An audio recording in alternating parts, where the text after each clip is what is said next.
നമസ്കാരം to അറ്റ്മോസ്ഫിയറിക്ക YouTube channel. അപ്പോൾ ഇന്ന് നമ്മൾ ഒരു പുതിയ സീരീസ് തുടങ്ങുകയാണ്, ഒരു എംബ്രോയ്ഡറി ട്യൂട്ടോറിയൽ സീരീസ്. ബേസിക്കായ കാര്യങ്ങൾ മാത്രം പഠിപ്പിക്കുന്ന ഒരു സീരീസാണ്. സോ ഇതിൽ നിന്ന് നമുക്ക് സ്റ്റാർട്ട് ചെയ്യാം. ഒരു സീരീസ് ഫസ്റ്റാണ് ഈ ഒരു ചാനലിൽ വരുന്നത്. സോ എംബ്രോയ്ഡറിയിൽ നിന്ന് സ്റ്റാർട്ട് ചെയ്യാം. അപ്കമിങ് ആയിട്ട് ഇനി ഒരുപാട് സീരീസുകൾ വരുന്നതായിരിക്കും. So let's start from embroidery. Start from history. ഇപ്പോൾ നമ്മൾ ഹിസ്റ്ററിയിൽ നിന്ന് സ്റ്റാർട്ട് ചെയ്യുകയാണെങ്കിൽ നമുക്ക് എന്ത് പറയാൻ പറ്റും? ഐസ് ഏജ് കാലഘട്ടത്തിൽ എംബ്രോയ്ഡറി അല്ലെങ്കിലും സ്യൂയിങ് ആർട്ട് തുടങ്ങിയിട്ടുണ്ടായിരുന്നു. അപ്പോൾ ഒരു നീഡിലും ത്രെഡും അതുപോലെ ക്ലോത്തും തുന്നി ചേർക്കുന്ന പരിപാടി. അതിൽ പുതിയ പാറ്റേൺസ് ഒന്നും വന്നിട്ടില്ലെങ്കിലും അന്ന് ആനിമൽ സ്കിന്നായിരുന്നു അവർ ക്ലോത്തായിട്ട് യൂസ് ചെയ്തിട്ടുണ്ടായിരുന്നത്. അതുപോലെ ആനിമൽസിൻ്റെ ബോൺസ് ആയിരുന്നു അന്നത്തെ നീഡിൽ. ഫൈബേഴ്സായിട്ട് യൂസ് ചെയ്തിട്ടുണ്ടായിരുന്നത് പ്ലാന്റ്സിൻ്റെ ഫൈബേഴ്സ് ആയിരുന്നു, ത്രെഡായിട്ട് യൂസ് ചെയ്തിട്ടുണ്ടായിരുന്നത്. അതിൽ നിന്ന് ഓരോ കാലഘട്ടത്തിൻ്റെ കൾച്ചറിൻ്റെ ഭാഗമായിട്ട് ഒരു പുതിയ ഒരു ആർട്ട് ഫോം ഉണ്ടായി വരുമായിരുന്നു. അതായിരുന്നു എംബ്രോയ്ഡറി എന്ന് പറയുന്നത്. ഇപ്പം ഈജിപ്ഷ്യൻ കൾച്ചറിൽ നോക്കുകയാണെങ്കിൽ അവിടെ റോയാലിറ്റിയുടെ ഭാഗമായി ഇപ്പോൾ ഗോൾഡ് ത്രെഡാണ് മെയിൻലി യൂസ് ചെയ്തിട്ടുണ്ടായിരുന്നത്. അങ്ങനെ അതേപോലെ തന്നെ ചൈനീസ് കൾച്ചറിൽ നോക്കുകയാണെങ്കിൽ പല സിമ്പിൾസും തുന്നി ചേർത്തിരുന്ന അല്ലെങ്കിൽ മുഴുവൻ ഡ്രസ്സ് തന്നെ അന്ന് സ്യൂ ചെയ്യുമായിരുന്നു ചെയ്തിരുന്നത്. അതിൽ പുതിയ ബ്യൂട്ടിഫുൾ പാറ്റേൺസ് ഒക്കെ ക്രിയേറ്റ് ചെയ്യാനായിട്ടുള്ള ഒരു ബ്യൂട്ടിഫുൾ ആർട്ട് ഫോം ആയിരുന്നു എംബ്രോയ്ഡറി. ഇന്ത്യൻ കൾച്ചറിലും ഉണ്ടായിരുന്നു.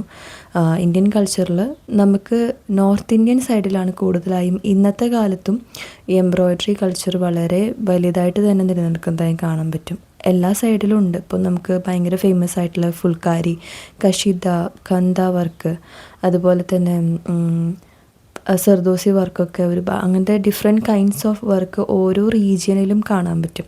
ഇപ്പം ഇന്ത്യൻ കൾച്ചറിനെ നറിഷ് ചെയ്യുന്ന, ഇന്ത്യൻ കൾച്ചറിനെ വിപുലീകരിച്ച് കാണിക്കുന്ന, നമ്മളുടെ കൾച്ചറിൻ്റെ ഭാഗമായിട്ട് നിൽക്കുന്ന ഒരു ആർട്ട് ഫോം കൂടിയാണ് എംബ്രോയ്ഡറി വർക്ക് എന്ന് പറയുന്നത്. അങ്ങനെ ഓരോ സംസ്കാരത്തിനും ഈ ഒരു എംബ്രോയ്ഡറി വർക്കിൻ്റെ കഥ പറയാനുണ്ടായിരിക്കും. യൂറോപ്യൻ കൾച്ചറിലും ഉണ്ട്. അന്ന് ക്രിസ്ത്യൻ സ്റ്റോറീസൊക്കെ നെയ്ത് വെച്ചിരുന്നത് ഈ എംബ്രോയ്ഡറി വർക്ക് യൂസ് ചെയ്തിട്ടാണ്. അന്നൊക്കെ ആ ഒരു മിഡീവൽ കാലഘട്ടത്തിലൊക്കെ ഉണ്ടായിരുന്നത് 17th സെഞ്ച്വറി വരെയൊക്കെ ഹാൻഡ് എംബ്രോയ്ഡറി ആണ് ചെയ്തിരുന്നത്. പിന്നീട് ഹാൻഡ് എംബ്രോയ്ഡറിന്ന് മെഷീൻസ് കണ്ടുപിടിച്ചു. 18th 19th സെഞ്ച്വറിയൊക്കെ ആയപ്പോൾ മെഷീനറീസ് വന്നു. ആ മെഷീൻസ് കണ്ടുപിടിച്ച് ആ മെഷീൻസിൻ്റെ സഹായത്തോടു കൂടി ഇപ്പം ദിവസങ്ങളും മാസങ്ങളും എടുത്ത് ചെയ്തിരുന്ന വർക്കുകളൊക്കെ പെട്ടെന്ന് മണിക്കൂറുകൾ കൊണ്ട് ചെയ്യാനായിട്ട് തുടങ്ങി. അപ്പോൾ മെഷീൻ എംബ്രോയ്ഡറി വന്നു. അതുപോലെ തന്നെ ഇന്നത്തെ മോഡേൺ എംബ്രോയ്ഡറി ഫീൽഡ് നോക്കുന്ന സമയത്ത് നമുക്ക് പറയാൻ പറ്റും മെഷീനും അതുപോലെ ഹാൻഡ് എംബ്രോയ്ഡറിക്കും അതിൻ്റേതായ പ്രാധാന്യം കൊടുത്തുകൊണ്ടുള്ളൊരു മോഡേൺ ഫാഷൻ ടെക്നോളജി ഇൻഡസ്ട്രിയാണ് ഇപ്പോൾ നിലവിലുള്ളത്. ഇപ്പോൾ ഹാൻഡ് എംബ്രോയ്ഡറിക്ക് അതിൻ്റേതായ പ്രാധാന്യം ഇന്നത്തെ കാലത്തുണ്ട്. അതുപോലെ തന്നെ മെഷീൻ എംബ്രോയ്ഡറിക്കും ഉണ്ട്. സോ നമ്മൾ ഈ ഒരു ക്ലാസ്സിൽ നോക്കാൻ പോകുന്നത് വളരെ ബേസിക്കായിട്ടുള്ള ഹാൻഡ് എംബ്രോയ്ഡറി പാറ്റേൺസാണ് ഇതിൽ പരിചയപ്പെടാൻ പോകുന്നത്. നെക്സ്റ്റ് നമ്മൾ നോക്കാൻ പോകുന്നത് എന്തൊക്കെ ബേസിക്കായിട്ട് സാധനങ്ങൾ വേണം നമുക്ക് ഹാൻഡ് എംബ്രോയ്ഡറി ചെയ്ത് തുടങ്ങാൻ വേണ്ടിയിട്ട്. അപ്പോൾ നമുക്ക് വളരെ ബേസിക്കായിട്ട് വേണ്ട ഒരു സാധനമാണ് ഒരു എംബ്രോയ്ഡറി റിങ്ങില്ലാണ്ടും ചെയ്യാൻ പറ്റും. പക്ഷേ ഇച്ചിരി നമുക്ക് ക്ലോത്ത് ഫിറ്റായിരിക്കുമ്പോഴാണ് പാറ്റേൺസ് ക്രിയേറ്റ് ചെയ്യാൻ കുറച്ചും കൂടി എളുപ്പം, തുന്നാൻ കുറച്ച് എളുപ്പം. അപ്പോൾ നമുക്ക് ഇതുപോലെ ഒരു എംബ്രോയ്ഡറി റിങ് എന്ന് ചോദിച്ചു കഴിഞ്ഞാൽ കിട്ടും. ഓൺലൈനിലും കിട്ടും, അല്ലെങ്കിൽ കടകളിൽ നിന്നും കിട്ടും കേട്ടോ. ഈ ക്രാഫ്റ്റ് സാധനങ്ങൾക്ക് വിൽക്കുന്ന കടയിൽ പോയി കഴിഞ്ഞാൽ കിട്ടും. ഇതേപോലത്തെ എംബ്രോയ്ഡറി റിങ് ഇത് പല വലുപ്പത്തിൽ കിട്ടും. ഇച്ചിരി വലുതാണ്, ചെറുതും കിട്ടും. അതുപോലെ ഇതൊരു മീഡിയം വലുപ്പം, ഇതിനേക്കാളും ചെറുതും അവൈലബിൾ ആയിരിക്കും കേട്ടോ. അതേപോലെ നമുക്ക് എംബ്രോയ്ഡറി ചെയ്ത് സ്റ്റാർട്ട് ചെയ്യാൻ പറ്റിയൊരു ക്ലോത്ത് എന്ന് പറയുന്നത് ഇങ്ങനത്തെ ഇതിനെ പറയുക പോപ്ലിൻ ക്ലോത്ത് എന്നാണ്. കോട്ടൻ്റെ ലിനൻ ക്ലോത്ത് ആണെങ്കിൽ ഓക്കെയാണ് കേട്ടോ. ക്ലോത്ത് സെപ്പറേറ്റ് മേടിക്കണം എന്ന് നിർബന്ധമൊന്നുമില്ല. പക്ഷേ ഇതുപോലത്തെ പോപ്ലിൻ ക്ലോത്ത് അത്ര സ്റ്റിഫ് അല്ലാത്തത്, നല്ല സ്റ്റിഫായ ക്ലോത്തുകൾ ഞാൻ കണ്ടിട്ടുണ്ട്. അങ്ങനത്തെ ക്ലോത്ത് അല്ലാതെ കുറച്ചും കൂടി ഇതുപോലെ നമുക്ക് ഈസി ആയിട്ടുള്ള നല്ല സോഫ്റ്റ് ആയിട്ടുള്ള ക്ലോത്ത് ഉണ്ടാവും. ഭയങ്കര സോഫ്റ്റ് ആയിട്ടുള്ള മെറ്റീരിയൽ എടുക്കരുത്. കോട്ടൺ മെറ്റീരിയലാണ് ഏറ്റവും നല്ലത്. ഇതുപോലത്തെ പോപ്ലിൻ ക്ലോത്ത് ചോദിച്ചു കഴിഞ്ഞാൽ കിട്ടും. ഒന്നുകിൽ ബ്ലാക്ക് അല്ലെങ്കിൽ വൈറ്റിൽ നമുക്ക് ചെയ്യാം. വൈറ്റ്, ക്രീം, അങ്ങനെ പല കളേഴ്സിൽ അവൈലബിൾ ആണ്. ബ്ലാക്ക് ഓർ വൈറ്റ് ആണ് നമുക്ക് ഫസ്റ്റ് ടൈമിൽ ചൂസ് ചെയ്യാൻ ഏറ്റവും നല്ലത്. ഓക്കെ, ഇനി നെക്സ്റ്റ് വരുന്നതെന്ന് പറയുന്നത് ഇതേപോലത്തെ ത്രെഡുകളാണ്. എംബ്രോയ്ഡറി ത്രെഡ് എന്ന് ചോദിച്ചു കഴിഞ്ഞാൽ നമുക്ക് കടയിൽ നിന്ന് ഈസിലി അവൈലബിൾ ആണ്. നോർമലി ക്രാഫ്റ്റ് ഐറ്റംസ് കിട്ടുന്ന കടയിലും കുറേ നോർമലി കിട്ടുന്നൊരു ത്രെഡാണ് കേട്ടോ. ഇതുപോലെ പല കളേഴ്സിലും നമുക്കിത് അവൈലബിൾ ആണ്. അപ്പോൾ ഇത് വെച്ചിട്ട് നമുക്ക് ബ്യൂട്ടിഫുൾ പാറ്റേൺസൊക്കെ സിംപ്ലി ചെയ്യാൻ പറ്റും. അത് നമുക്ക് വരും ക്ലാസ്സുകളിൽ എങ്ങനെയാണെന്ന് നോക്കാം.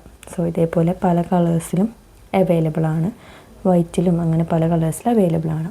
ഇനി ഇത് നീഡിൽ നോർമലി നമ്മൾ നൂല് കോർത്ത് ചെയ്യുന്ന നീഡിൽ നമുക്ക് എടുക്കാം. അല്ലെങ്കിൽ കടകളിൽ നിന്നൊക്കെ ഇതുപോലത്തെ നീഡിലിൻ്റെ ഒരു പാക്ക് വാങ്ങാൻ കിട്ടും. ഇതിലാണെങ്കിൽ പല സൈസിലുള്ള നീഡിൽസ് ഉണ്ടാവും. ഇതിപ്പോൾ ഞാൻ ഓൾറെഡി യൂസ് ചെയ്യുന്ന ഒരു ഇതുപോലെ നീഡിൽ ബോക്സോ എന്ത് വേണമെങ്കിൽ വിളിക്കാതിന് ഇതിൽ ഒരുപാട് നീഡിൽസ് നമുക്ക് അവൈലബിൾ ആണ് കേട്ടോ. പല സൈസിലുള്ള നീഡിൽസ് ഉണ്ടായിരിക്കും. ഇതുപോലെ തിരിച്ചു കൊടുക്കുക, അതിലൊരു ഓപ്പണിംഗ് ഉണ്ടായിരിക്കും. ഓപ്പണിങ്ങിലൂടെ നീഡിൽ പുറത്തേക്ക് എടുക്കുക. ഇതിപ്പോൾ 2 സൈസാണ് കണ്ടോ, 2 ഹോൾ ടൈപ്പ് ഉണ്ട് ഇതിൽ. ഇത് കുറച്ച് വലുതാണ്, ഇത് കുറച്ചും കൂടി ചെറുതാണ്. അപ്പോൾ നമുക്ക് ഈ ത്രെഡ് തന്നെ നമുക്ക് ഇതിലിപ്പോൾ ഒരു ത്രെഡ് എന്ന് പറയുന്നത് നമ്മൾ നോക്കുകയാണെങ്കിൽ ഇപ്പോൾ ഒറ്റ ത്രെഡ് എന്ന് പറയുന്നത് 6 ത്രെഡ് നിങ്ങൾ കയ്യിലെടുത്ത് നോക്കുകയാണെങ്കിൽ 6 ത്രെഡ് ചേർന്നതാണ് ഒരൊറ്റ ത്രെഡ് എന്ന് പറയുന്നത്. അപ്പോൾ നമ്മൾ ചിലപ്പോൾ ചെയ്യുമ്പോൾ 3 ത്രെഡൊക്കെ എടുത്തിട്ടായിരിക്കും ചെയ്യാം. 6 ത്രെഡ് ചേർന്നതാണ്. അപ്പോൾ അതിൻ്റെ വലിപ്പത്തിനനുസരിച്ചോ അല്ലെങ്കിൽ ഒരെണ്ണം എടുത്തിട്ടായിരിക്കും ചെയ്യുക. ഡിപ്പെൻസ് ഓൺ അവർ പാറ്റേണിനനുസരിച്ച് എടുക്കേണ്ട ത്രെഡിൻ്റെ